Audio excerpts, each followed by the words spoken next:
करतात तो संत, ते तर पार झाले होते, त्यांना काय गरज होती. पण उडत हे जन न देखवे डोळा म्हणून कळवळा तो कळवळा म्हणून येतो कळवळा म्हणून या.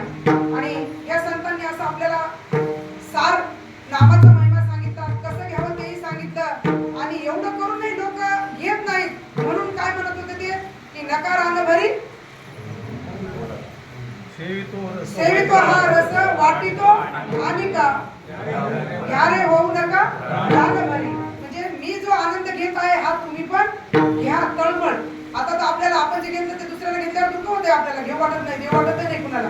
पण त्यांना अशी तळमळ होती, कारण ही गोष्ट अशी आहे, दिल्यानं वाढते, दिल्यानं वाढते, दिल्यानं कमी होत नाही. आपण शाळेत असताना म्हणतो की नाही, ज्ञान दिल्यानं वाढते, कमी होत नाही, वृद्धी होत असते त्याच्यामध्ये. आणि या ज्ञान एवढं दानही कोणतं श्रेष्ठ नाही. आणि त्याच्यात नामदान एवढं पण श्रेष्ठ कोणतं दान नाही. दानात दान जर असेल तर नामदान आहे. जर आपल्याला कोणी म्हणत असेल नामचिंतन करा, तर समजायचं त्याचे अनंत उपकार आहेत आपल्यावर.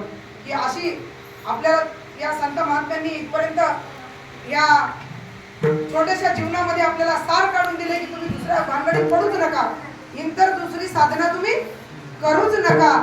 आणि मग त्यांना असं वाटतंय की मी हे प्रश्न जे विचारला महाराज तुम्हाला, तर कदाचित चूक झाली असेल. उत्तर